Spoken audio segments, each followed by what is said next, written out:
I'm with Head of Courtiers Multi-Asset Funds, James Timpson, to find out what's been happening in markets. James, hi. Give us some good news. Hi Leo. Well, I do have some good news as it turns out. So in the last few of these market commentaries, I've mentioned that inflation in the UK has come in worse than expected, but the month just gone, it came in better than expected. So the consumer prices index went down from 8.7% to 7.9%, which is still well above the 2% target rate that the Bank of England is looking for, but it was a bigger drop than expected, and this was met positively by markets. So the FTSE 100 index, that gained nearly 2% in the day. But medium companies in the UK, measured by the FTSE 250, they had their best day of the year so far. They rose nearly 4% in a single day. So that news of inflation being better than expected was strongly welcomed by markets. Thanks, James. Now, you've got the full roundup of the July market performance in the written commentary that you provided. That's on our Courtiers website. So if any of our viewers want to read that, please dig into that. But James, I'm interested more in what's going on, what's current, what's happening in the world that's impacting on you, impacting on the investment team, and impacting on performance of the funds. Sure. Well, in the last couple of days, you may have seen in the news that the US debt has just been downgraded by Fitch, which is one of the three major debt rating firms in the world. So it's downgraded US debt from AAA, which is the highest rating, to AA+, which is still comfortably investment grade. The last time this happened, when S&P downgraded US debt from AAA to AA+, back in 2011, it had quite a significant impact on markets. It rather defined the year. However, this time round, it's been a much more muted reaction. The S&P is still down as a result of this news. In the last 2 days, it's down around 1.5%. But the Nasdaq index, that's down around 2.5%.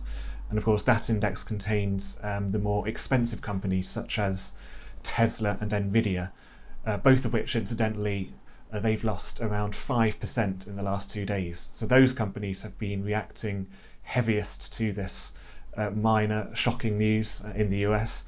But we remain relatively underweight to those stocks. It might be a silly question, but how does debt downgrade impact on the appeal of these investments? You know, with the markets going down that this affects, are investors being spooked? Are they pulling their money out of these stocks? I guess they are being a little spooked because of all those callbacks to 2011, when there was a significant reaction to the debt downgrade. But when you get these sort of mini shocks to the market, it does tend to be the more overpriced companies that are hit because they've got a bigger correction to make. So it's fairly natural that the more expensive companies such as Tesla and Nvidia would see a bigger reaction to this news just because they're currently the most overpriced and therefore have the most correction to make. And the strategy with Courtiers, obviously it's long-term investing, and I would imagine then that you're building into your strategy the ability to sort of mitigate the impact on the Courtiers funds in the events of things like this US debt downgrade. Would that be right? Yeah, that's right. So we have minimal exposure to those overpriced companies for that very reason. So we have very little exposure to companies with such high price multiples that you can't help but think there's bound to be a correction at some point in the future. And this is a minor example of that. And that's why we favour companies with lower multiples, which offer considerably more value. And a more calm and collected approach, dare I say? Yeah. Great. James, anything on your radars? Well, we have, of course, got the Bank of England's rate hike decision coming today, although in my mind that's already happened, just because it's so widely expected that the rate hike will go up. The only uncertainty is how much will they increase. So will it be either 0.25% or 0.5%? The main reason why there is so much uncertainty is because of the inflation surprise that I mentioned last month. So it was looking fairly odds on that the rate hike would be 0.5%. Until that news came out, when suddenly the possibility of it only being 0.25% became a reality. So at the time of this video going out, we'll all know what the rate hike is. But for now, we're having to wait and see. Okay, James, and to wrap up, are you maintaining your current portfolios and the stocks that you're invested in? Are you looking at any new ones on the radars? You got the analysts looking at anything new and exciting, perhaps?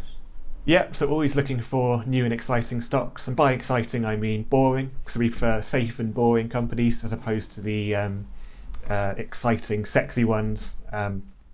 One of the stocks we've recently invested in the multi-asset funds is LGU+, which is a Korean stock, so it's in the emerging markets portfolio, and it's a telecoms firm.